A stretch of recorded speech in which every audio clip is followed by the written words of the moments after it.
Hello everyone, आप सभी का हमारे चैनल पे वेलकम है। तो आज के इस वीडियो में हम कक्षा 10 जो विज्ञान है ना, साइंस का चैप्टर नंबर 2 अम्ल, क्षारक एवं लवण को बहुत ही डिटेल में समझेंगे। इसके छोटे छोटे एनसीईआरटी के जितने भी बॉक्स के क्वेश्चन हैं, अभ्यास के क्वेश्चन हैं और एक्स्ट्रा इंपॉर्टेंट जितने भी क्वेश्चन हैं सारे भी कराए जाएंगे और हर एक बेसिक चीज़ को समझाई जाएगी। ठीक है, तो वीडियो को पूरा देखोगे तभी सहायता मिलेगी, वरना नहीं। ठीक है, चलिए वीडियो को स्टार्ट करते हैं। बाकी सभी चैप्टर करा रखे हैं, लिंक्स मिल जाएगा डिस्क्रिप्शन पे। प्लेलिस्ट वीडियो लिस्ट को जरूर चेक करें क्योंकि मैथ्स वगैरह भी मैं पढ़ाता हूँ, आपको पता ही है। ठीक है, स्टार्ट करते हैं। तो सबसे पहली चीज़ तो देखो, चैप्टर का नाम क्या है? अम्ल, क्षारक एवं लवण। इन्हीं पे ही सब कुछ निर्भर है। अम्ल क्या होता है, क्षारक क्या होता है, लवण क्या होता है, ये सब हम डिटेल में समझेंगे। सबसे पहला जो टॉपिक आता है भाई, अम्ल क्या है? अम्ल को बोलते हैं एसिड अंग्रेजी में, है ना। एसिड सुना है ना। एसिड बोलते ही अम्ल बोलते हैं। मन में सबसे पहला जो आता है, हम बहुत खाने किसको पसंद नहीं होता है, सबको पसंद होता है ना। तो अम्ल बोलते ही सबसे पहला चीज़ आता है खट्टा। जो चीज़ खट्टी होती है ना, वो अम्ल है। अब अम्ल क्या है? कह रहे हैं एसिड शब्द लैटिन भाषा, जो एसिड शब्द है ना, लैटिन भाषा में एसिड से बना है जिसका अर्थ होता है खट्टा। इस आधार पर हम अम्ल को निम्न परिभाषित कर सकते हैं: वे पदार्थ जो स्वाद में खट्टे होते हैं और जो नीले लिटमस को लाल कर देते हैं, अम्ल कहलाते हैं। बहुत ही सरल सा परिभाषा है। ये पूरा आप स्क्रीनशॉट ले सकते हैं या फिर आप अपने नोट्स कॉपी में लिख सकते हैं, जो आपको अच्छा लगे। ठीक है, सिंपल एंड स्वीट परिभाषा है। ठीक है, इतना ज़रूर लिखिएगा तभी पूरे नंबर मिलेंगे। ठीक है, जो एसिड शब्द है लैटिन भाषा एसिड से बना है जिसका अर्थ खट्टा होता है। इस आधार पर हम निम्न पद परिभाषित कर सकते हैं कि वे पदार्थ जो स्वाद में खट्टे होते हैं और जो नीले लिटमस पत्र को लाल कर देते हैं, अम्ल कहलाते हैं। ठीक है, अब कुछ अम्ल के बताऊं तो जैसे कोई फल है ना, साइट्रिस, और ये जो फल है प्याज है, इनमें आपको एस्कॉर्बिक अम्ल मिलता है, विटामिन सी। दही में आपको लैक्टिक अम्ल मिलता है। तो ऐसे छोटे छोटे क्वेश्चन आंसर आ सकते हैं कि दही में कौन सा अम्ल होता है, तो आप क्या बोलेंगे? लैक्टिक अम्ल होता है। अब अम्ल के बारे में थोड़ा और जान लेते हैं। ठीक है, कह रहे हैं खनिज अम्ल प्रबल अम्ल होते हैं। अभी आगे मैं पढ़ाऊंगा प्रबल अम्ल क्या होता है, दुर्बल अम्ल क्या होता है, प्रबल क्षार क्या होता है, दुर्बल क्षार क्या होता है, वो आगे हैं। बने रहो वीडियोस में। और क्वेश्चन आता भी है बोर्ड एग्जाम में, प्रबल अम्ल क्या है, दुर्बल अम्ल क्षार क्या है ना। कह रहे खनिज अम्ल प्रबल अम्ल होते हैं। ठीक है, जो खनिज अम्ल होते हैं ना बच्चों, वो प्रबल अम्ल होते हैं। सल्फ्यूरिक अम्ल, हाइड्रोक्लोरिक अम्ल, नाइट्रिक अम्ल, फास्फोरिक अम्ल आदि कुछ सामान्य रूप से प्रयोग किए जाने वाले खनिज अम्ल हैं। ठीक है, ये खनिज अम्ल इसलिए कहलाते हैं क्योंकि ये खनिजों से तैयार किए जाते हैं। ठीक है, खनिज अम्ल क्यों कहते हैं? क्योंकि ये खनिजों से तैयार किए जाते हैं। खनिज अम्ल औद्योगिक दृष्टि से बहुत उपयोगी हैं। इनका उपयोग उर्वरक, औद्योगिक रसायन, विस्फोटक, उर्वरक मतलब खाद है ना, औद्योगिक रसायन, विस्फोटक, रंजक आदि बनाने में किया जाता है। खनिज अम्लों में से एक हाइड्रोक्लोरिक अम्ल आमाशय में उपस्थित भोजन के पाचन में सहायता करता है। हमारे पेट आमाशय में एक अम्ल पाया जाता है। ठीक है, उसे क्या बोलते हैं? HCl, हाइड्रोक्लोरिक अम्ल, जो कि भोजन को पचाने में हेल्प करता है, सहायता करता है। ठीक है, अधिकतर खनिज अम्ल संक्षारित होते हैं तथा त्वचा पर जलन उत्पन्न करते हैं। ठीक है, कहते हैं ना, आपने देखा होगा मूवी वगैरह में एसिड फेंक दिया जाता है चेहरे पर, है ना। जिनकी मानसिक प्रवृत्ति खराब होती है, जिन बच्चों की, जिन लौंडों की कहूँगा मैं, है ना, वो प्यार में पागल हो जाते हैं। क्या तू मेरी नहीं तो तुझे मैं किसी का होने नहीं दूंगा, ये सोचते हैं और एसिड डाल देते हैं। ये लोग होते हैं मानसिक प्रवृत्ति के बहुत ही बेकार इंसान। ऐसा कभी नहीं करना चाहिए। ठीक है, कई मूवी भी बनी है इस पर। ठीक है, तो एसिड फेंकने से क्या होता है? जलन ज़्यादा, वहाँ से चमड़ी पूरी उखड़ जाती है ना, पूरा बेकार हो जाता है। कह रहा अधिकतर खनिज अम्ल संचारित होते हैं तथा त्वचा पर जलन उत्पन्न करते हैं। अतः इन अम्लों का उपयोग, विशेषकर सांद्र सल्फ्यूरिक अम्ल का उपयोग सावधानी पूर्वक करना चाहिए। इन अम्लों को छूना या चखना भी नहीं चाहिए। ठीक है, जो जहर होता है ना, वो भी एसिड से ही होता है। ठीक है, और जहर खाने से मृत्यु तक हो सकती है। ठीक है, सामान्यतः तनु अम्लों का ही प्रयोग करना चाहिए।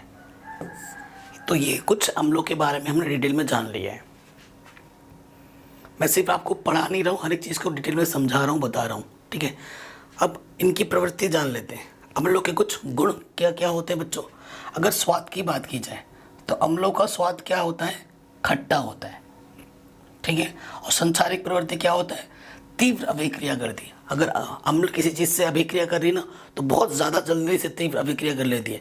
जैसे एसिड अगर आप हाथ पे फेंकोगे ना, तुरंत के तुरंत उस हाथ को वहाँ से ना जला देता है वो, है ना, एकदम। तो इतनी ज़्यादा तीव्र अभिक्रिया करती है। सूचकों पर प्रभाव अभी मैंने बताया था, सूचक हमारे लिटमस पत्र सूचक होते हैं, उस पर क्या प्रभाव करता है। सूचक एक ऐसा पदार्थ होता है जो अम्लीय है तथा क्षार की माध्यम में विभिन्न रंग देता है।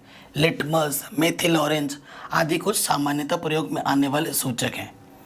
धातुओं के साथ अभिक्रिया अम्ल अधिकतर लवण बनाते हैं तथा हाइड्रोजन गैस को बाहर निकालते हैं। अगर मैं बात करूं अम्ल धातु के साथ कैसे अभिक्रिया करती है, तो वो लवण बनाते हैं और हाइड्रोजन गैस को बाहर निकालते हैं। ऐसा क्वेश्चन आता है कि जब अम्ल धातु के साथ अभिक्रिया करती है तो क्या होता है, तो क्या बताओगे, धातु लवण बनाते हैं और हाइड्रोजन गैस को मुक्त करते हैं। ये उदाहरण है, जैसे ये अम्ल है मेरे पास, ये मेरा धातु है Zn, ये मेरा अम्ल है H2SO4, तो ये धातु लवण बनाएगा ZnSO4 और हाइड्रोजन गैस को निकाल देगा। गैस का चिन्ह क्या होता है, तीर का निशान ऊपर की ओर। ये देखो, क्या और एक एग्जाम्पल है, फिर से मैंने ले लिया Zn जिंक, अब मैंने ले लिया 2HCl, ठीक है, HCl है हाइड्रोक्लोरिक अम्ल, तो ZnCl2 बनाएगा और हाइड्रोजन गैस को मुक्त करेगा, ठीक है। बहुत ही शानदार, ये भी समझ में आ गया होगा। कुछ और गुण हैं, ठीक है, ये उतने ज़्यादा इम्पोर्टेंट नहीं है, फिर भी आप पढ़ सकते हैं। अगर कार्बोनेट के साथ अभिक्रिया करें, देखो कार्बोनेट तथा हाइड्रोजन कार्बोनेट के साथ अभिक्रिया कर अम्ल कार्बोनेट और हाइड्रोजन कार्बोनेट को अपघटित करके लवण तथा कार्बन डाइऑक्साइड गैस देते हैं। जैसे कि देखो Na2CO3 कार्बोनेट है, अम्ल के साथ अभिक्रिया कर रहा है HCl, तो क्या दे रहा है, लवण बना रहा है NaCl, फिर क्या बना रहा है, पानी, और फिर कार्बन डाइऑक्साइड को मुक्त कर रहा है। इसी तरीके से यहाँ देखो, अगर धात्विक ऑक्साइड के साथ अभिक्रिया करता है, जैसे धात्विक ऑक्साइड क्या हुआ, जिंक मेरा धातु है, ऑक्साइड O, तो देखो ZnO अम्ल के साथ अभिक्रिया कर रहा है HCl, तो क्या बनाएगा, धात्विक लवण ZnCl और हाइड्रोजन गैस को मुक्त करेगा, मतलब पानी को मुक्त करेगा। हाइड्रोजन गैस बोल रहा हूँ, पानी को रिलीज करता है, ठीक। ये चीज हो गई। अम्लों के क्या उपयोग है, सबसे ज़्यादा उपयोग हाइड्रोक्लोरिक अम्ल के क्या उपयोग है, कह रहे हैं क्लोराइड तथा क्लोरीन गैस बनाने में सबसे ज़्यादा उपयोग होता है। वस्त्र उद्योग में कपड़ों को रंगने के लिए उपयोग किया जाता है ना, कपड़ों की जो रंगाई पुताई होती है ना, ये जो मैंने कपड़ा पहन रखा है, इस पर जो कलर चढ़ रखा है, ये किसके द्वारा हुआ है, हाइड्रोक्लोरिक अम्ल। वस्त्रों के ऊपर रंग चढ़ाने में भी इसका उपयोग किया जाता है। नाइट्रिक अम्ल के क्या उपयोग है, सोने तथा चांदी के शोधन में, सोना चांदी को सफाई करने में। सल्फ्यूरिक अम्ल के उपयोग उर्वरक, धावन पाउडर, मतलब पाउडर में जो पाउडर नहीं डालते धोने के टाइम पे, प्लास्टिक आदि बनाने में इनका उपयोग किया जाता है, ठीक है, नाइट्रिक अम्ल का। अब अम्ल के बारे में हमने जान लिया है, अब हम पढ़ेंगे क्षारक क्या होते हैं, उसी तरीके से उसके बाद हम लवण के बारे में भी जानेंगे।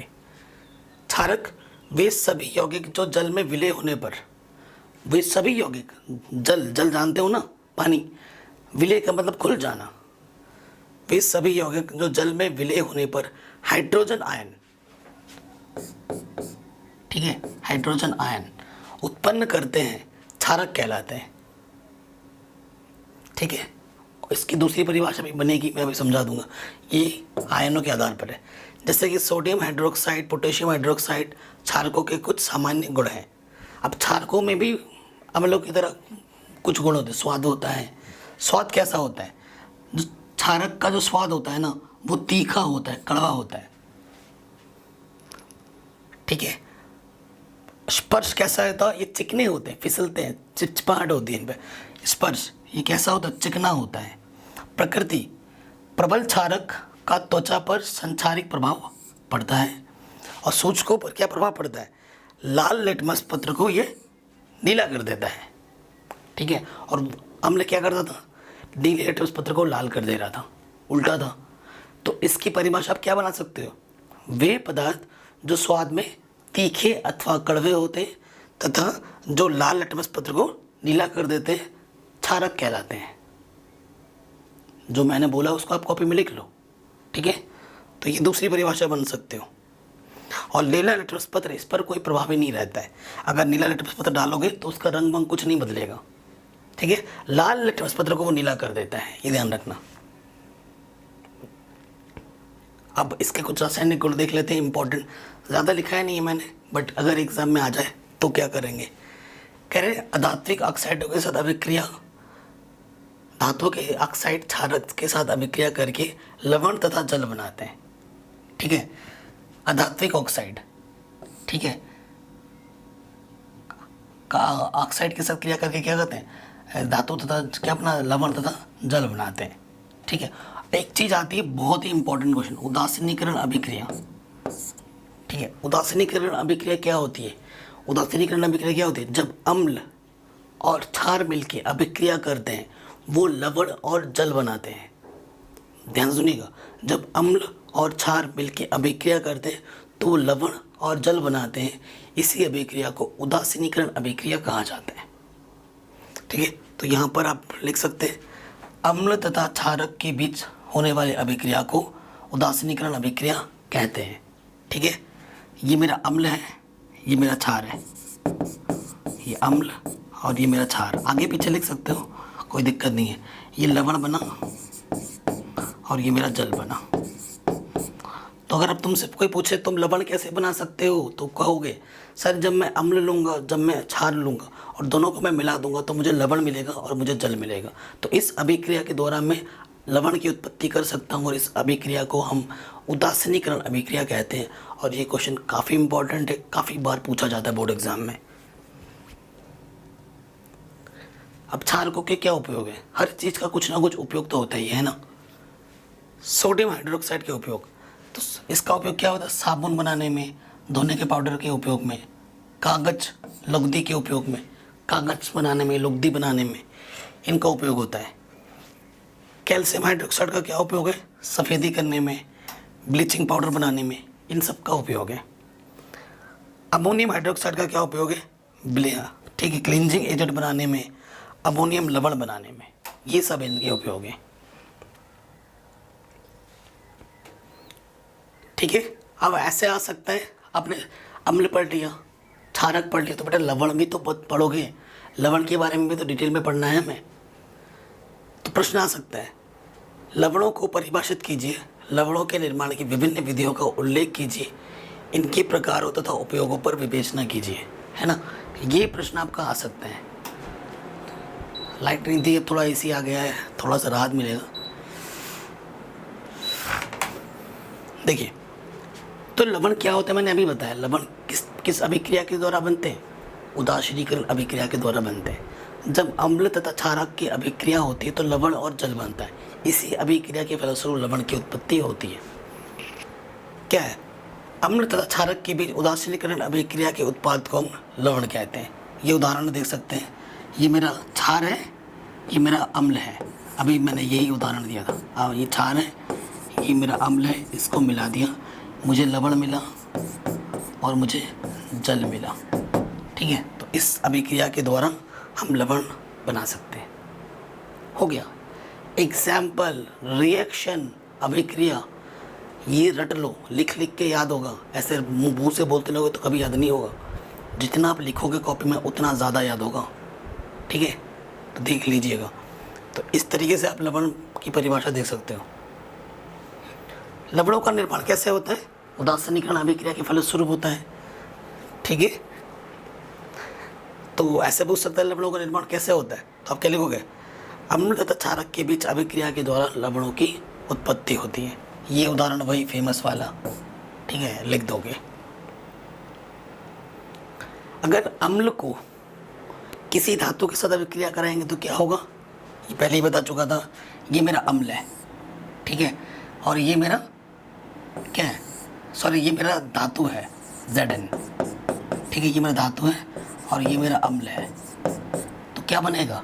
देखो, धातु अम्लों के साथ अभिक्रिया कर लवण तथा हाइड्रोजन गैस को मुक्त करते हैं। ये मेरा लवण बन गया ZnSO4 और ये हाइड्रोजन गैस मुक्त हो गई।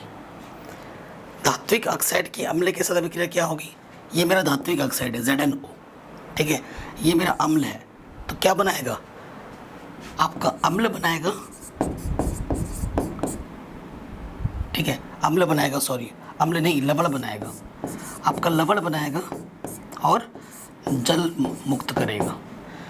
तो जब धात्विक ऑक्साइड अम्ल के साथ अभिक्रिया करती है, ये मेरा धात्विक ऑक्साइड है, ये मेरा क्या है, धात्विक ऑक्साइड, और ये मेरा क्या है, अम्ल है। तो क्या बनाएगा, लवण बनाएगा और क्या मुक्त करेगा, जल मुक्त करेगा।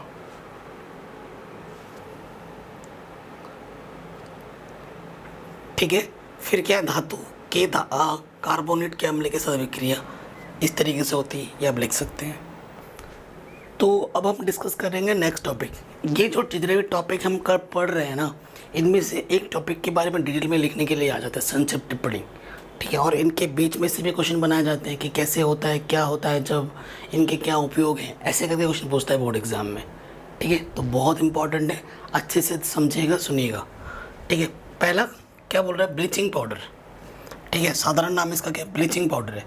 तो ब्लीचिंग पाउडर का रासायनिक नाम क्या होता है, कैल्शियम क्लोराइड। ठीक है, और इसका अणुसूत्र क्या होता है, CaOCl2। बनाने की विधि क्या है, जब हम बुझे हुए चूने में क्लोरीन डालते हैं तो ब्लीचिंग पाउडर का निर्माण होता है और जल अलग हो जाता है। यह अभिक्रिया है, CaOH का उल्टा, इसमें क्लोरीन डालोगे CaOCl2 बनेगा, यानी कि ब्लीचिंग पाउडर बनेगा और जल हमारा अलग हो जाएगा। ये बनाने की विधि है। अगर आपसे वही पूछे कि कैसे बनाओगे आप ब्लीचिंग पाउडर, क्या करोगे, बुझा हुआ चूना लेंगे, बुझे हुए चूने में क्लोरीन डालेंगे, मुझे ब्लीचिंग पाउडर मिल जाएगा और पानी अलग हो जाएगा। ये अभिक्रिया है। तो ये पूरा लिखना है आपको एग्जाम में। भौतिक गुण, मतलब जो गुण हमें खुली आंखों से दिखते हैं उसे हम भौतिक गुण कहते हैं।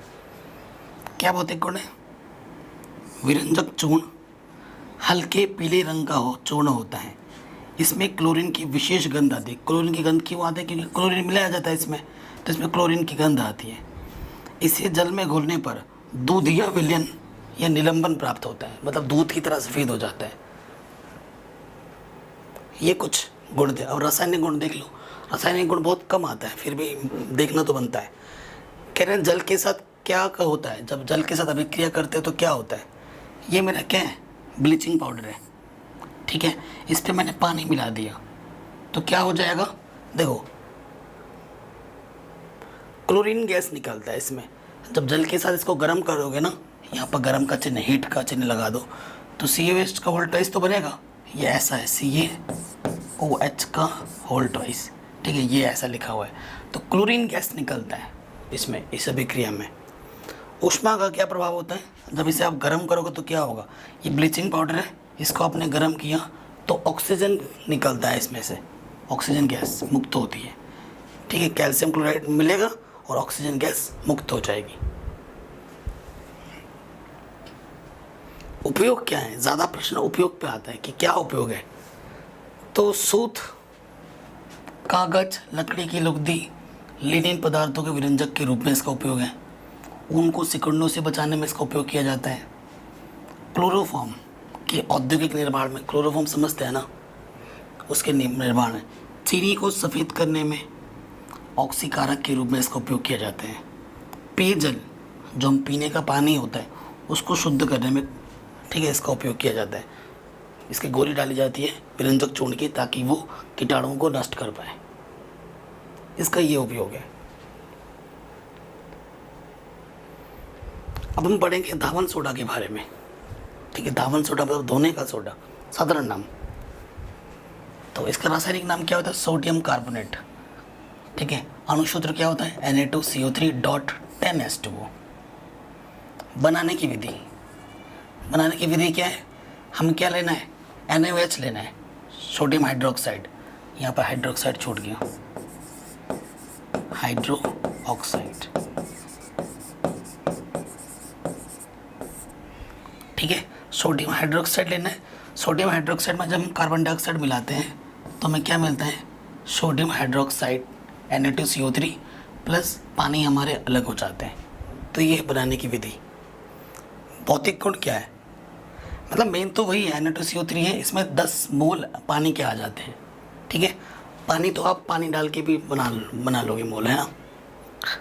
बौद्धिक गुण क्या होता है? बौद्धिक गुण वही जो खुली आंखों से दिखते हैं। जो धोने का सोडा होता है एक गंधहीन, इसमें कोई गंध नहीं होती, सफ़ेद रंग का, क्रिस्टलीय। क्रिस्टलीय क्या होता है? दानेदार, नमक की तरह क्रिस्टलीय। ठीक है, कई बच्चों को क्रिस्टल का मतलब नहीं पता। पदार्थ है जिसके एक अणु में जल के 10 अणु होते हैं। यह जल में विलय होकर पर्याप्त ऊष्मा देता है। जब इसको जल में डालोगे ना, ऐसे घोलोगे तो गर्म हो जाएगा, ऊष्मा निकलती है, हीट निकलता है। इसकी शुष्क वायु में रखने पर क्रिस्टल जल के अणु निकल जाते हैं। अगर इसको वायु में रख दोगे ना तो इसमें जो जल के अणु रहते हैं ना 10, वो निकल जाते हैं, तो फिर शुष्क हो जाता है। गर्म करने पर निर्जल सोडियम कार्बोनेट बनता है। अगर इसको गर्म करोगे तो क्या बनता है? निर्जल सोडियम कार्बोनेट, जिसमें जल का नहीं होता है। इसमें 10 जल के जो है ना मोल है, H2O के 10 मोल है, वो गायब हो जाता है गर्म करने पर। रासायनिक गुण क्या है? ऊष्मा का प्रभाव। अगर इसको गर्म करेंगे तो क्या बनेगा? देखो ये मेरा क्या है? सोडियम कार्बोनेट है। ठीक है, जब इसको गर्म करोगे तो जो पानी के 10 मोल है ना उड़ जाएंगे, तो सिर्फ निर्जल सोडियम कार्बन बचेगा, Na2CO3 बचेगा। इसमें क्रिस्टल के 10 अणु हैं, इसको गर्म किया आपने तो ये 10 H2O उड़ जाएगा, सिर्फ Na2CO3 बचेगा गर्म करने पर। ठीक है, अगर इसको जल से क्रिया किया जाएगा, अगर जल से इसकी अभिक्रिया करोगे, ये Na2CO3 है, इसको पानी में मिला दिया तो क्या बन जाएगा? NaOH, कास्टिक सोडा बन जाएगा, और कार्बनिक H2CO3 बन जाएगा, अलग हो जाएगा। ठीक है, कह रहे जल से अभिक्रिया करके यह जल अपघटित होकर क्षारीय विलयन देता है। इसके उपयोग क्या क्या हैं? इसके उपयोग क्या है? कठोर जल को मृदु करने में। अब कठोर जल और मृदु जल कैसे पता करोगे? नदी, तालाब है ना, जहाँ पर ठहरे हुए पानी होते हैं वो कठोर जल है। ठीक है, और मृदु जल क्या है? जो पीने का पानी नहीं होता वो मृदु जल है। कठोर जल में अगर आप डिटर्जेंट घोलोगे ना तो कम झाग बनेगा, और वही अगर मृदु जल है उसमें आप डिटर्जेंट घोलोगे तो ज़्यादा झाग बनेगा। ऐसे ही पता लगा सकते हो। ठीक है, कठोर जल का फॉर्मूला होता है D2O, और नॉर्मल पानी का होता है H2O। ठीक है, कांच, कागज तथा साबुन के व्यवसाय में भी इसका उपयोग होता है। कपड़े धोने में, कांच के बर्तनों की चिकनाई दूर करने में भी इसका उपयोग होता है। पेट्रोलियम के शोधन में, पेट्रोलियम में जो अशुद्धियाँ होती हैं उनको हटाने में भी इसका उपयोग किया जाता है। इतने सारे उपयोग हैं। अब आता है खाने का सोडा, जिसे सोडियम बाइकार्बोनेट कहा जाता है। साधारण नाम क्या है? खाने का सोडा। एक होता है धोने का सोडा, एक होता है खाने का सोडा, है ना। कई सारे खाने की डिश बनती है, उसमें खाने का सोडा डाला जाता है। सोडियम खाने का सोडा ये साधारण नाम हुआ, सोडियम कार्बोनेट ये रासायनिक नाम हुआ। ठीक है, इसे कैसे बनाया जाता है? जब हम लेंगे NaCl यानी कि नमक, उसमें मिलाएंगे पानी, उसमें मिलाएंगे कार्बन डाइऑक्साइड, और उसमें मिलाएंगे अमोनिया NH3, 4 चीज़ें। जब हम नमक में पानी मिलाते हैं, उसमें कार्बन डाइऑक्साइड मिलाते हैं और उसमें अमोनिया मिलाते हैं, तत्पश्चात हमें अमोनियम क्लोराइड और सोडियम हाइड्रोजन कार्बोनेट मिलता है। ठीक है, इसी प्रकार हम खाने के सोडे की उत्पत्ति कर पाते हैं। ठीक है, NaCO3 ये हमारा है खाने का सोडा। तो खाने के सोडे का भौतिक गुण क्या है? भौतिक गुण क्या है? सोडियम हाइड्रोजन कार्बोनेट या सोडियम बाइकार्बोनेट एक सफ़ेद क्रिस्टलीय पदार्थ है। यह एक सफ़ेद क्रिस्टलीय पदार्थ होता है। यह जल में अल्प मात्रा में विलय है। इसका विलयन क्षारीय होता है। जल में घुलता तो है लेकिन कम मात्रा में घुलता है, और ये क्षारीय प्रवृत्ति का होता है। इसे कच्चे दूध में मिलाने से दूध देर से फटता है। अगर आप दूध में इसे मिला दोगे ना तो दूध जल्दी नहीं फटेगा, बहुत देर से फटेगा। ठीक है, तो कई दूधिया लोग यही काम करते हैं, वो अपना दूध में ये घोल देते हैं। उससे क्या होता है, थोड़ा सा गाढ़ा भी हो जाता है, और क्या होता है, दूध देर से भी फटता है। तो लोग सोचते हैं अरे भाई मेरे को कितना अच्छा दूध देता है, इसका दूध तो फटता ही नहीं है। तो ये इसकी चालाकी होती है। रासायनिक गुण क्या है? अगर ऊष्मा का प्रभाव देखा जाए, ठीक है, अगर 100 डिग्री सेल्सियस तक इसे गर्म करें तो सोडियम कार्बोनेट क्या होता है, अपघटित हो जाता है, टुकड़ों में बढ़ जाते हैं। ये मेरा सोडियम बाइकार्बोनेट है, खाने का सोडा है, इसे मैंने 100 डिग्री सेल्सियस पे गर्म किया तो क्या हो जाएगा, Na2CO3 अलग हो जाएगा, पानी अलग हो जाएगा, कार्बन डाइऑक्साइड अलग हो जाएगा, टुकड़ों में बढ़ के अपघटित हो गया। ठीक है। अम्लों से क्रिया, अगर ये अम्लों से क्रिया करते हैं, जैसे ये सोडियम बाइकार्बोनेट है, ये मेरा HCl अम्ल है, हाइड्रोक्लोरिक अम्ल, तो ये क्या हो, अम्लों से क्रिया करने पर यह लवण तथा जल बनाता है। क्या बनाता है, ये लवण है, NaCl क्या होता है, लवण, ये मेरा लवण है और ये मेरा जल बनाता है मेनली, और कार्बन डाइऑक्साइड गैस को निकाल देते हैं। ठीक है, आराम से। तो रिएक्शन अच्छे से लिख लिख के याद कर लेना, रिएक्शन के बिना नंबर नहीं मिलेंगे। उपयोग क्या है, पेट में अम्लता हो जाने पर दवा के रूप में क्या होता है, कभी हम खाना खाते हैं, अरे किसी पार्टी में गए, शादी में गए, ठोक ठोक के खा लिया पेट भर के, ये खाया, पनीर लाओ, ये लाओ, वो लो, लालच के मारे धपाधप सब लपेट लिया, पेट फूल गया, घर पे आके लेट गए, है ना। सुबह उठते हो तो पेट फूला रहता है, आपको दर्द हो रहा है, इसका मतलब पेट का जो आमाशय है उसमें ना एसिड की मात्रा बढ़ जाती है। तो एसिड की मात्रा को न्यूट्रल करने के लिए आमाशय में अम्लता हो जाने पर दवा के रूप में दिया जाता है, इसे एंटासिड कहा जाता है। ठीक है। आग बुझाने वाले यंत्रों में भी इसका उपयोग होता है, प्रयोगशाला में अभिकर्मक के रूप में इसका उपयोग होता है। डबल रोटी है ना, डबल रोटी आपने देखा होगा। ठीक है, पाउडर बनाने में भी इसका उपयोग होता है। शीतल पे जो कोल्ड ड्रिंक्स होते हैं ना, सोडा वाटर, फ्रूट सॉल्ट बनाने में, इन सब में इसका यूज होता है। साधारण नमक, साधारण नमक के बिना तो कुछ का टेस्ट ही नहीं आता है ना। चाहे तुम कितना बड़ा सा बड़ा डिश बना लो, उसमें अगर आप नमक नहीं डालोगे स्वाद ही नहीं आता है ना। तो साधारण नमक तो ज़रूरी है, आयोडीन हमारे हेल्थ के लिए ज़रूरी है। वो कैसे मिलता है साधारण नमक, इसका रासायनिक नाम क्या होता है, सोडियम क्लोराइड, और इसका अणुसूत्र क्या होता है, NaCl। कैसे बनता है ये, वैसे तो ये पठारों में, चट्टानों में, समुद्रों से बनता है ना। प्राकृतिक की ये देन है, हमारे लिए प्रकृति की देन है। साधारण नमक हमारे भोजन का प्रमुख अवयव है। दैनिक जीवन में खाने में काम आने वाला साधारण नमक प्रकृति में पर्याप्त मात्रा में मिलता है, नेचुरल में मिलता है। यह चट्टानों, झीलों, समुद्रों के जल से प्राप्त किया जाता है। चट्टानों से प्राप्त नमक को सेंधा नमक भी कहते हैं, है ना। कई लोग सेंधा नमक खाते हैं व्रत के टाइम पे, है ना। काला नमक, प्रमुख इसके गुण क्या है, इसके प्रमुख गुण निम्नलिखित हैं। जैसे भौतिक गुण की अगर बात करें, जो आंखों से दिखता है, नमक कैसा होता है, क्रिस्टलीय होता है ना, सफ़ेद रंग का होता है, क्रिस्टलीय होता है। कह रहे हैं ये रंगहीन क्रिस्टलीय ठोस पदार्थ है। सफ़ेद नहीं बोल सकते उसको, रंगहीन बोलते, कोई रंग नहीं है उसका।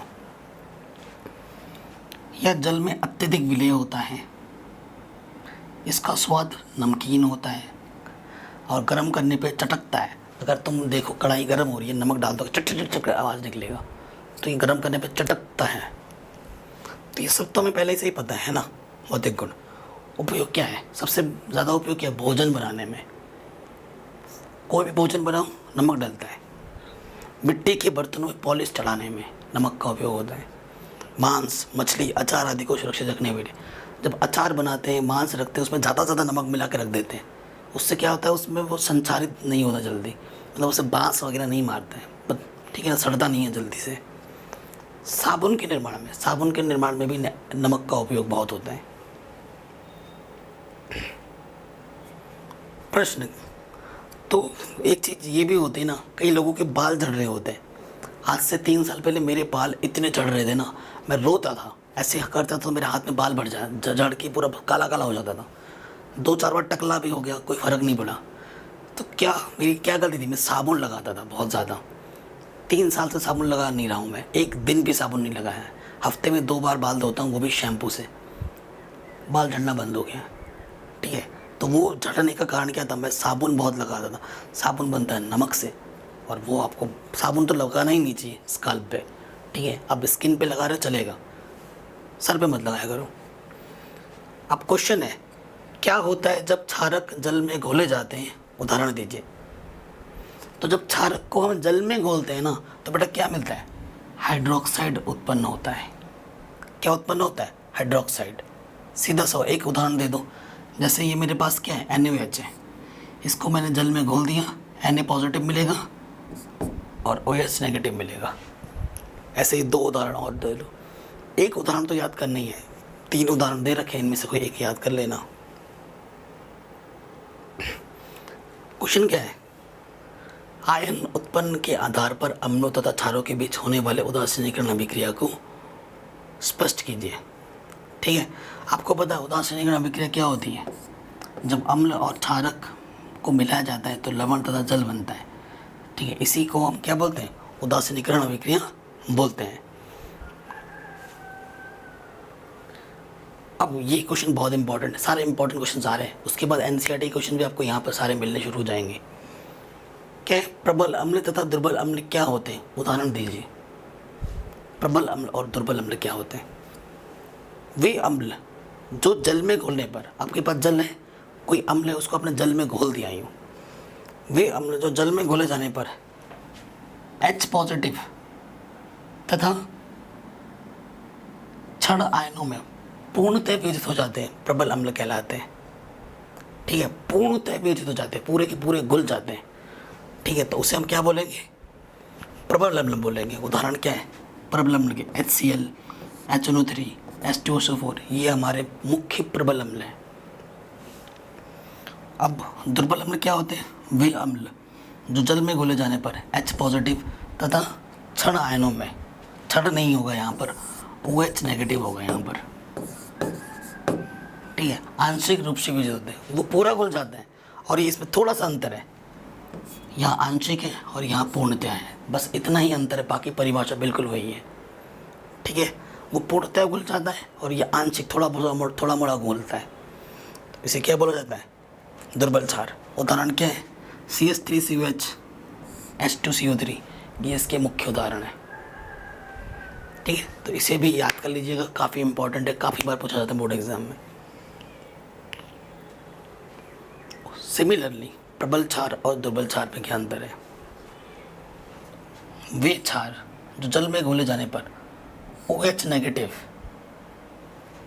ठीक है, इसमें क्षण नहीं होगा, यहाँ क्षण नहीं होगा, यहाँ पर धन आयनों में होगा, धन आयनों में। ठीक है बच्चों, धन आयनों में। वे क्षार जो जल में घोले जाने पर OH नेगेटिव तथा यहाँ धन आयनों में है ना, उधर ऋण आयन होगा, यहाँ पर क्या होगा? ऋण आयन। ठीक है बच्चों, आई एम सॉरी गाइस, ये गलत टाइपिंग कर रखा है बंदे ने, जिसको मैंने दे रखा था लिखने के लिए, तो मैं फिर से रिपीट कर रहा हूँ। वे अम्ल जो जल में घोले जाने पर H पॉजिटिव तथा ऋण आयनों में पूर्णतः वियोजित हो जाते हैं, प्रबल अम्ल कहलाते हैं। वे अम्ल जो जल में घोले जाने पर H पॉजिटिव तथा ऋण आयनों में आंशिक रूप से वियोजित होते हैं, दुर्बल अम्ल कहलाते हैं। ठीक है, यही अंतर है। अब प्रबल क्षार क्या है? वे क्षार जो जल में घोले जाने पर OH नेगेटिव, क्षार OH नेगेटिव होता है, अम्ल H पॉजिटिव आयन होते हैं तथा धन आयनों में पूर्णतः वियोजित हो जाते हैं, प्रबल क्षार कहलाते हैं। ठीक है, इसमें एक है pH स्केल। pH स्केल क्या होता है? pH स्केल हाइड्रोजन आयन की सांद्रता को व्यक्त करता है। अगर मैं बना के दिखाऊं चित्र, ठीक है, इधर मेरा H पॉजिटिव होता है, इधर मेरा OH नेगेटिव होता है। 1 से लेकर 14 तक स्केल होती है इसकी। ठीक है, 7 पे क्या होता है? उदासीन। 7 पे क्या होता है? उदासीन। और तो देखो, OH नेगेटिव आयन जितना ज़्यादा होगा, OH नेगेटिव आयन जितना ज़्यादा होगा उतना क्षार की प्रवृत्ति होगा। यहाँ से लेकर यहाँ तक क्षार की प्रवृत्ति होते हैं और यहाँ से लेकर यहाँ तक अम्लीय प्रवृत्ति होते हैं। और 7 पे क्या होता है? उदासीन। 1 से लेकर 7 तक के बीच में अम्ल होता है, 7 पर उदासीन। उदासीन का मतलब ना अम्ल है ना क्षार है। और 7 से ज़्यादा 14, 14 से कम क्या होता है? क्षार होता है। तो जितना ज़्यादा OH वाला होगा, जैसे कि 8 है, एक का 8 और एक का 9 है, तो 9 का क्षार ये ज़्यादा है, ये क्षार ये ज़्यादा है, क्षार की प्रवृत्ति इसकी ज़्यादा है और इसकी थोड़ी कम है, ठीक है। और अम्ल में क्या होता है, 2 है 3 ले लिया, तो जिसका कम होगा वो ज़्यादा होगा, ये ज़्यादा अम्लीय है, ये कम अम्लीय है, ठीक है। तो पीएच स्केल क्या होता है, पीएच स्केल वह पैमाना है जिसके द्वारा हाइड्रोजन आयन की सांद्रता व्यक्त की जाती है, ठीक है। इस स्केल में 1 से लेकर 14 तक होता है। 1 से 7 के बीच में अम्लीय होता है, 7 पे उदासीन होता है, 7 से 14 के बीच में क्षारीय होता है। चित्र बना के भी दर्शा सकते हो, ठीक है। क्षार की बात करते हैं, वे क्षार जो जल में घोले जाने पर OH नेगेटिव तथा धन आयनों में आंशिक रूप से विजित होते हैं, दुर्बल क्षार कहलाते हैं। इसका उदाहरण क्या है, NH4OH, COH का ऑल्टवाइज। अब ये जो क्वेश्चन है ना वो बहुत ज़्यादा इंपॉर्टेंट है, काफ़ी बार पूछा जाता है। क्वेश्चन ये, सोडियम हाइड्रोक्साइड बनाने की क्लोर एल्कली विधि का सचित्र वर्णन कीजिए, इससे क्लोर एल्कली अभिक्रिया क्यों कहते हैं, ठीक है। ये क्वेश्चन एग्जैक्टली जैसा लिखा है वैसा आ जाता है और ये चित्र आपको NCERT में मिल जाएगा, चाहे वहाँ से बनाइए चाहे ऐसे बनाइए। यहाँ पर थोड़ा सा ज़्यादा कलाकारी किया गया है, बट मैं कहूँगा NCERT से बना लेना। अब क्या है क्लोर एल्कली प्रक्रिया, आप खुद देखिए। कह रहे क्लोर एल्कली विधि, जब सोडियम क्लोराइड के जलीय विलयन में, जो जलीय विलयन होगा सोडियम क्लोराइड की, उसमें हम जब विद्युत डालते हैं, इलेक्ट्रिसिटी डालते हैं, ठीक है। जब सोडियम क्लोराइड के जलीय विलयन में विद्युत प्रवाहित की जाती है तो यह अपघटित हो जाती है, यह अपघटित होकर सोडियम हाइड्रोक्साइड बनता है। यह प्रक्रिया क्लोर एल्कली कहलाती है क्योंकि इस प्रक्रम में बनने वाले उत्पाद को क्लोरीन तथा सोडियम हाइड्रोक्साइड एल्कली है, ठीक है। इस प्रक्रम से जो उत्पाद बनते हैं ना, वो एक तो क्लोरीन बनता है जिसे हम क्लोरो कह रहे हैं, और दूसरा बनता है सोडियम हाइड्रोक्साइड जो एल्कलिक है, इसीलिए इसको बोला जाता है क्लोर एल्कली। और ये इसका चित्र है, सिंपल एंड स्वीट, इसे लिखोगे 5 नंबर पूरा आपको मिल जाएगा, ठीक है।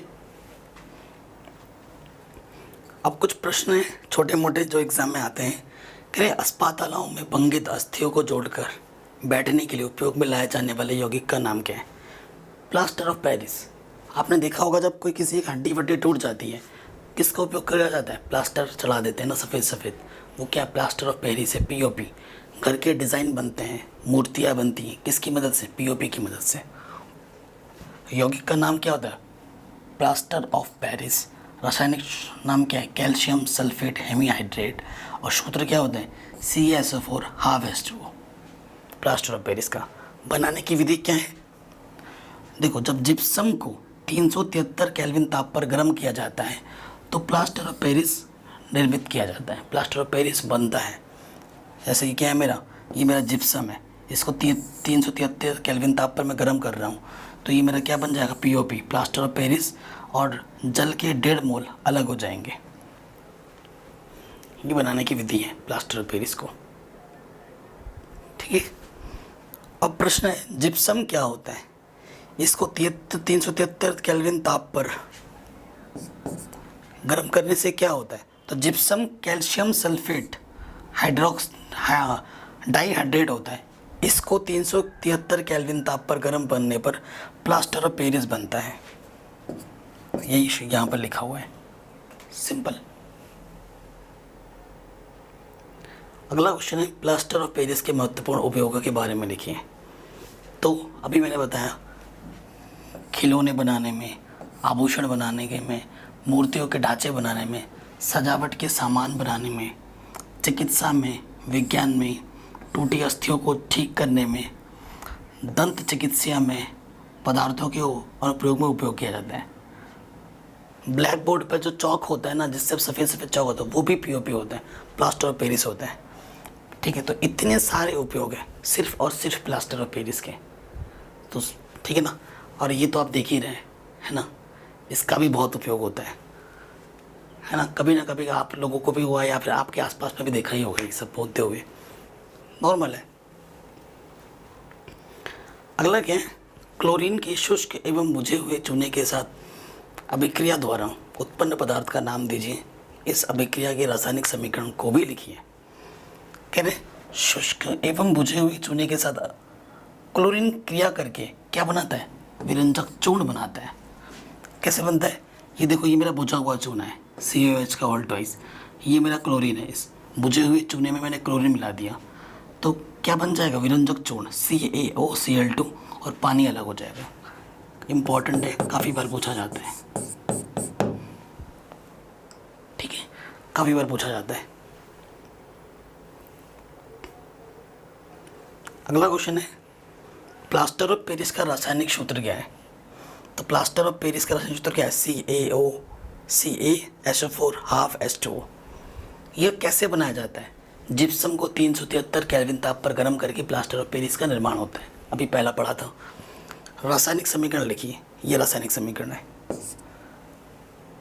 इसका विशेष गुण क्या है? विशेष गुण पीछे बता चुका हूँ मैं। 2 उपयोग लिखिए, उपयोग इतने सारे बता दिए। ठीक है, प्लास्टर ऑफ पेरिस का रासायनिक नाम क्या है? प्लास्टर ऑफ पेरिस का रासायनिक नाम क्या है?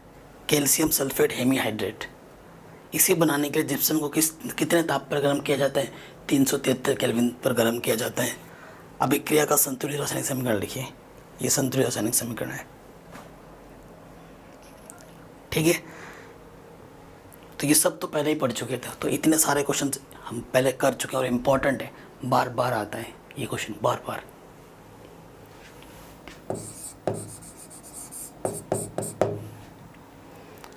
कहना धातुओं से अम्ल किस प्रकार अभिक्रिया करता है? पढ़ा रखा था स्टार्टिंग में।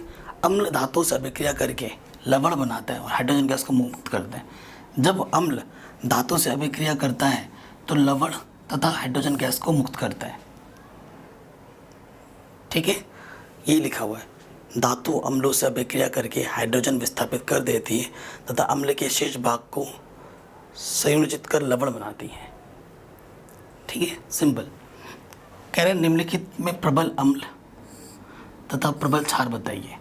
ये आपको कुछ एग्जाम्पल दे रखे हैं, इनमें से आपको क्या बताना? प्रबल क्षार। ठीक है, तो ये प्रबल क्षार नहीं है, यहाँ पर अम्ल है। तो प्रबल अम्ल क्या है मेरा? HCl, और प्रबल क्षार मेरा क्या है? NaOH। ठीक है, तो वहाँ पर एक जब पढ़ा रहा था तो एक एग्जाम्पल में प्रबल क्षार था तो मैंने एग्जाम्पल नहीं दिया। तो प्रबल क्षार का उदाहरण क्या है? NaOH, सोडियम हाइड्रोक्साइड, प्रबल क्षार का उदाहरण। ठीक है बच्चों, सूचक क्या है? सूचक क्या होता है? जो किसी के बारे में सूचना देती है। ठीक है, सूचना देने वाले चीज़ों को हम सूचक कहते हैं। वे पदार्थ जो विभिन्न पदार्थों की प्रकृति के संबंध में सूचना देते हैं सूचक कहलाते हैं। ठीक है, सूचक फिनोफ्थलीन है, जैसे लिटमस पत्र है, ये सूचक के उदाहरण है। उदासीनीकरण अभिक्रिया को प्रदर्शित कीजिए। जब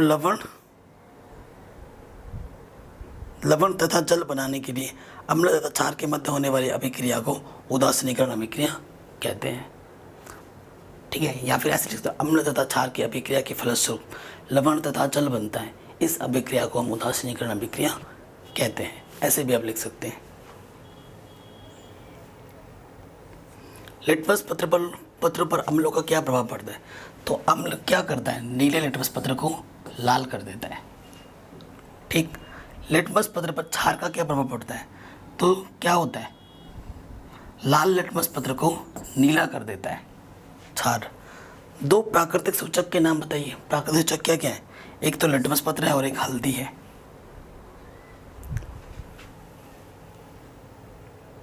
साबुन क्या है? अम्लीय है या क्षारीय है?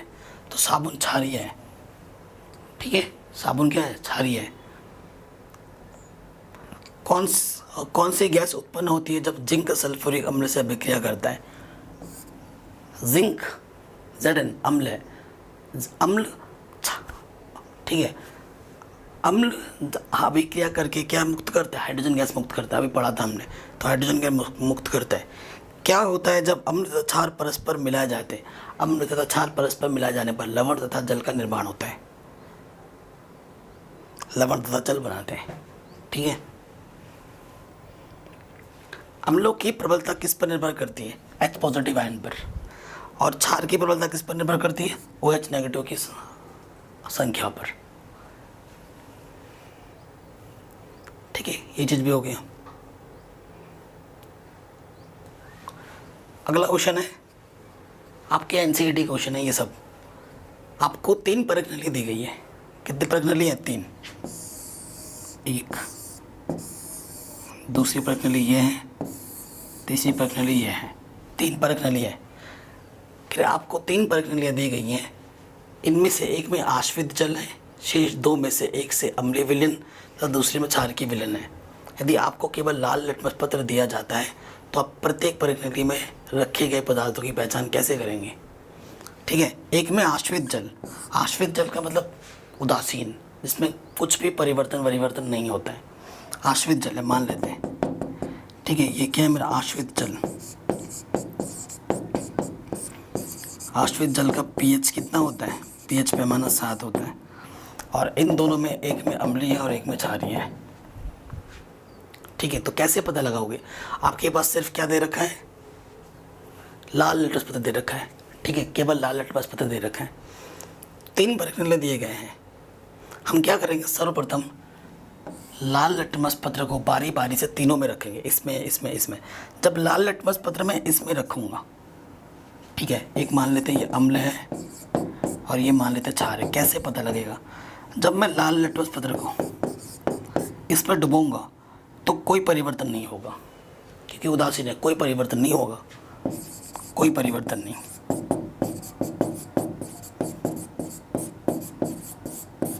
ठीक है,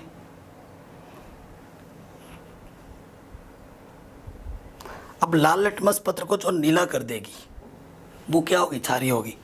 तो ये लाल लिटमस पत्र मैंने यहाँ डाला, ये वाला मैंने यहाँ डाला, तो ये क्षार है, तो इसको ये क्या कर देगी? नीला कर देगी। तो जैसे ही लाल लिटमस पत्र नीला हो जाएगा तो मुझे पता लग जाएगा भाई ये क्या है? क्षार है। ठीक है, और नीले लिटमस पत्र को जब मैं अम्ल में डालूंगा तो ये फिर से इसको क्या कर देगी? लाल कर देगी, और मुझे पता लग जाएगा भैया ये अम्ल है। बस यही काम करना है हमें, आराम से हो गया। कह रहे पीतल तथा तांबे के बर्तनों में दही एवं खट्टे पदार्थ क्यों नहीं रखने चाहिए? तो पीतल एवं तांबे के बर्तन होते हैं, दही क्यों नहीं रखने? दही क्या है? एसिड है। कह रहे हैं दही तथा खट्टे पदार्थ प्रकृति में अम्लीय होते हैं। अम्ल पीतल तथा तांबे के धातुएं हैं के साथ अभिक्रिया करके लवण बनाते हैं।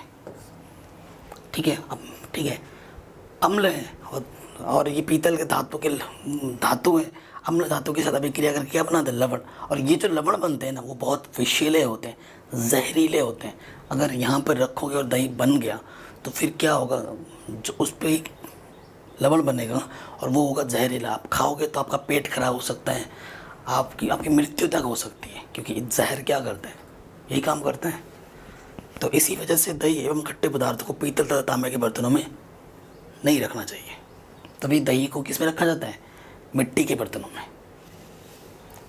धातु के साथ अम्ल की अभिक्रिया होने पर सामान्यतः कौन सी गैस निकलती है? धातु के साथ जब अम्ल की अभिक्रिया होती है तो कौन सी गैस निकलती है? Hydrogen gas. पढ़ा रखा है पहले। एक उदाहरण देकर समझाइए, इस गैस की उपस्थिति जांच कैसे करोगे? ठीक है, तो ये चीज़ तो पहले समझा ही रखा कि हाइड्रोजन गैस निकलती है, ये तो पहले लिख ही दोगे। ठीक है, ये उदाहरण है आपका ZnH2SO4, ZnSO4H2। देखो, हाइड्रोजन की उपस्थिति का परीक्षण कैसे करोगे? कह रहे हैं हाइड्रोजन की उपस्थिति का परीक्षण गैस के समीप जलती हुई मोमबत्ती लाने पर। जलती हुई मोमबत्ती ले जाओगे ना, यदि गैस धमाक क्या करेगा ना, चटपट चटपट की आवाज़ करेगा। ठीक है, तो जो गैस के पास मोमबत्ती ले जाओगे ना, तो जो ज्वाला होगी ना, ज्वाला, मोमबत्ती की जो ज्वाला है वो चटपट चटपट करके आवाज़ मारेगी। तो पता लग जाएगा कि भैया यहाँ पर क्या है? हाइड्रोजन गैस है, तभी ऐसा हो रहा है। अगला क्वेश्चन है, एक धातु यौगिक तनु हाइड्रोक्लोरिक अम्ल के साथ अभिक्रिया करता है तो बुदबुदाहट उत्पन्न होती है। इससे उत्पन्न गैस जलती मोमबत्ती को बुझा देती है। यदि उत्पन्न यौगिक में से एक कैल्शियम क्लोराइड है, इस अभिक्रिया के लिए एक संतुलित रासायनिक समीकरण दीजिए। तो देखो, मैंने ये मेरा कैल्शियम कार्बोनेट है, ये मेरा क्या है? HCl तनु हाइड्रोक्लोरिक अम्ल है। अभिक्रिया के फलस्वरूप क्या बनेगा? CaCl2 बनेगा, पानी बनेगा और कार्बन डाइऑक्साइड मुक्त हो जाएगा। तो ये अभिक्रिया होगी, ये आपको लिखना है।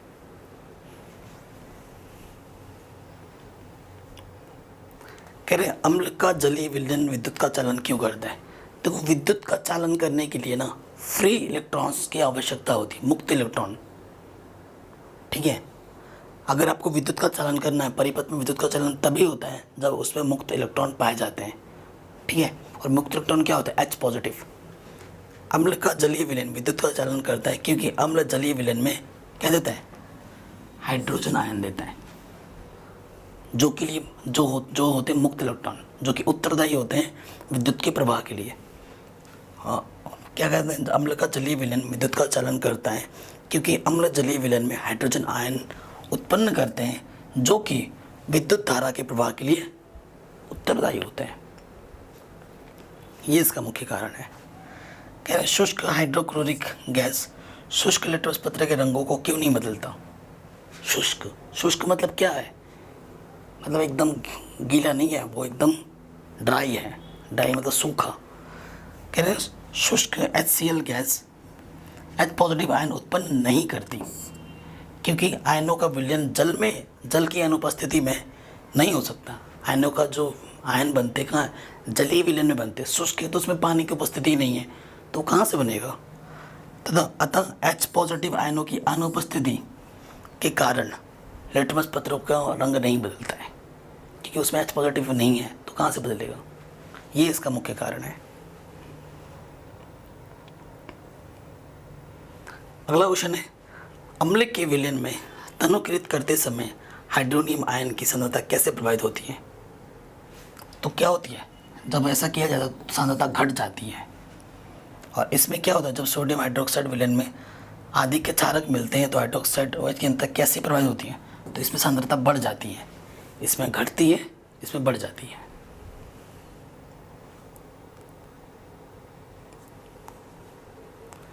कह रहे हैं H पॉजिटिव आयन की सांद्रता का विलयन की प्रकृति पर क्या प्रभाव पड़ता है? कह रहे हैं H पॉजिटिव आयन के विलयन की सांद्रता पर अम्लीय। H पॉजिटिव का मतलब क्या होता है? अम्लीय। OH नेगेटिव का मतलब क्या होता है? क्षारकीय। ठीक है, कह रहे हैं H पॉजिटिव आयनों की सांद्रता विलयन की अम्लीय प्रवृत्ति का निर्धारण करती है और H पॉजिटिव आयन की सांद्रता जितनी अधिक होगी अम्ल उतना ही प्रबल होगा। आपके पास दो विलयन है, एक A है और एक B है। विलयन के pH का मान 6 है और विलयन B का मान 8 है। किस विलयन में हाइड्रोजन आयन की सांद्रता अधिक है? इसमें से अम्लीय कौन है और क्षारकीय कौन है? ठीक है, तो देखो ये 6 है तो A का मान देखो बेटा 6 है, तो 6 है यानी कि 7 से कम है, तो बेटा ये क्या होगी? अम्लीय होगी। और B की pH कितनी है? 8 है। 8 है तो 7 से ज़्यादा यानी कि क्या होगा? क्षारकीय होगा। ठीक है, क्या क्षारकीय विलयन में H पॉजिटिव आयन होता है? अगर हाँ तो क्षारकीय क्यों नहीं होते? क्षारकीय विलयन में H पॉजिटिव आयन होता है लेकिन बहुत ही कम, ना के बराबर, इसलिए वो काउंट नहीं होते। हाँ होता है, क्षारकीय विलयन में H पॉजिटिव आयन होता है लेकिन ये फिर भी क्षारकीय नहीं होते हैं क्योंकि हाइड्रोजन आयन की सांद्रता H पॉजिटिव की तुलना में बहुत ज़्यादा होती है। ठीक है, बहुत ज़्यादा होती है। वो चीज़ होती है लेकिन बहुत ही कम होती है, इसलिए वो ना के बराबर में काउंट हो जाता है। कोई किसान खेत की मृदा की किस परिस्थिति में बिना बुझा हुआ चूना या चौक का प्रयोग करेगा? किसान जो होता है ना, कभी कभी देखा होगा सफ़ेद रंग का चौक अपने खेतों में यूँ छिड़कता रहता है, सफ़ेद। कभी कभी राख फेंक देता है, राख वगैरह। ऐसा क्यों करता है? ऐसा इसलिए करता है जब खेत की जो अम्लीय प्रवृत्ति जब बढ़ जाती है तो फसल अच्छे से नहीं हो पाता है। तो खेत की अम्लीय प्रवृत्ति को बैलेंस करने के लिए वो क्या करता है? इन चीज़ों का छिड़काव करता है जिससे अम्लीय और क्षार की प्रवृत्ति जो है ना उसको हम न्यूट्रल कर पाएँ, उदासीन कर पाएँ। ठीक है, उस प्रवृत्ति को उदासीन कर पाएँ, तभी वो चौक का या इन चीज़ों का छिड़काव करते हैं ताकि उसकी अम्लीय प्रवृत्ति को कम कर सकें। यही इसका रीज़न है। ठीक है, यौगिक का क्वेश्चन अधूरा है। ठीक है ना, उस पदार्थ का नाम बताइए जो क्लोरीन से क्रिया करके व्यंजक चूर्ण बनाता है। शुष्क बुझा हुआ चूना। कठोर जल को मृदु करने के लिए किस यौगिक का उपयोग किया जाता है? Sodium carbonate. छोटे छोटे प्रश्न हैं, MCQs में आ सकते हैं। सोडियम हाइड्रोजन कार्बोनेट के विलयन को गर्म करने पे क्या होता है? ठीक है, इस अभिक्रिया के रासायनिक समीकरण लिखिए। तो देखो क्या होता है, कार्बन डाइऑक्साइड गैस प्राप्त होती है। रासायनिक समीकरण क्या है, ये मेरा क्या है, सोडियम हाइड्रोजन कार्बोनेट। इसको मैं गर्म करूँगा तो सोडियम कार्बोनेट मिलेगा, मुझे जल मिलेगा और कार्बन डाइऑक्साइड गैस मिलेगा। तो ये इसका रासायनिक समीकरण है, ये भी लिखने के लिए आता है। नेक्स्ट क्वेश्चन में आते हैं, कह रहे प्लास्टर ऑफ पेरिस की जल के साथ अभिक्रिया के लिए एक समीकरण लिखिए। ये मेरा प्लास्टर ऑफ पेरिस है, CaSO4 हाफ H2O, जल मिलाना है, हाफ H2O मैंने जल मिला दी है, ठीक है, जल के 1.5 मोल मिला दिए, तो मेरे को क्या मिल जाएगा, जिप्सम मिल जाएगा। जब प्लास्टर ऑफ पेरिस में जल मिलाया जाता है तो क्या बनता है, जिप्सम का निर्माण होता है। ठीक है, प्लास्टर ऑफ पेरिस का उपयोग सबसे ज़्यादा कहाँ होता है, हड्डियों को जोड़ने में। कोई विलेन लाल लिटमस पत्र को नीला कर देता है, इसका संभवतः मान क्या हो सकता है। लाल लिटमस पत्र को नीला करता है यानी कि क्षार की, ठीक है, तो 1 अम्लीय होता है, 4 अम्लीय होता है, 5 अम्लीय होता है, 10 क्षार की है, तो उत्तर क्या हो जाएगा, 10। फिर क्या है, कोई विलेन अंडे के पिसे हुए कवच से, अंडे का जो कवच होता है उसको पीस कर अभिक्रिया करके गैस उत्पन्न करता है जो चूने के पानी को दूधिया कर देता है। इस विलेन में क्या होगा, HCl होगा। ठीक है,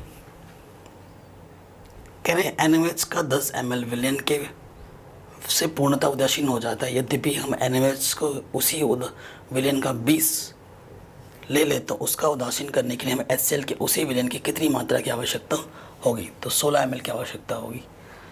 अपच, पेट में जब अपच मतलब खाना पचता नहीं है, अपच का उपचार करने के निम्न में से किस औषधि का उपयोग किया जाता है, एंटासिड।